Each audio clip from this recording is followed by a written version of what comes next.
বন্ধুরা আমার, শহীদদের স্মরণে আমরা ৩৬ দিন ব্যাপী যে কর্মসূচি আমরা গ্রহণ করেছি বিএনপির পক্ষ থেকে এবং বিএনপির ভারপ্রাপ্ত চেয়ারম্যান জনাব তারেক রহমানের নির্দেশক্রমে তারই অংশ হিসাবে আজকে শহীদদের স্মরণে এই ফুটবল টুর্নামেন্টের অনুষ্ঠানটি হচ্ছে।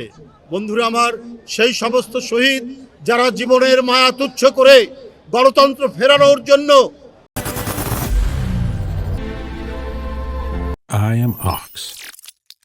জনগণের দাবি প্রতিষ্ঠার জন্য এই তরুণ টাটকা যুবকরা শেখ হাসিনার পেটুয়া বাহিনীর গুলির সামনে দাঁড়াতে যারা দ্বিধা করেনি, বন্ধুরা আমার, যারা আজকে পৃথিবী থেকে চলে গিয়েছেন, দুনিয়া ছেড়ে চলে গিয়েছেন, তারা আজকে বেঁচে থাকলে তারা পৃথিবীর হয়তো একজন বিখ্যাত ফুটবলার হতেন, একজন ক্রিকেটার হতেন এবং দেশের জন্য অনেক সম্মান বয়ে নিয়ে আসতেন।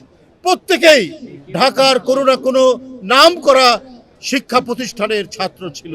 কিন্তু দেশ যখন এক ভয়াল অন্ধকারের মধ্যে, এক ভয়ঙ্কর নৈরাজ্যের মধ্যে, দেশের মানুষের যখন নিরাপত্তা নেই, যদি গণতন্ত্রের পক্ষে, মানুষের কথা বলার পক্ষে, মানুষের স্বাধীনতার পক্ষে কথা বললে সে যখন গুম খুনের শিকার হয়, সুতরাং এই পরিস্থিতির অবসান ঘটাতেই এই মাসুম বাচ্চারা, এই রংপুর বেগম রোকেয়া বিশ্ববিদ্যালয়ের আবু সাইদ, এই আহনাফ, এই মুগ্ধ এবং ওয়াসিম আকরাম সহ ফৈয়াদ সহ যারা জীবন দিয়েছেন, তারা প্রত্যেকেই কোনো না কোনো ভালো শিক্ষা প্রতিষ্ঠানের ছাত্র ছিলেন।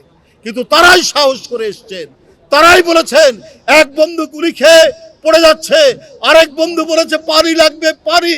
এই ধরনের আত্মদান, এই মহিমান্বিত আত্মদান পৃথিবীর কোনো সংগ্রামেই খুব কম দেখা যায়, যেটি আমরা বাংলাদেশে দেখেছি। কারণ কি? অনেক লাঞ্ছনা, অনেক শোষণ, অনেক জুলুম এবং জালিম শাহের অনেক অত্যাচার তারা নিজ চোখে দেখেছে। তারা দেখেছে তার ভাইকে নিয়ে গিয়ে অদৃশ্য করে দেওয়া হয়েছে।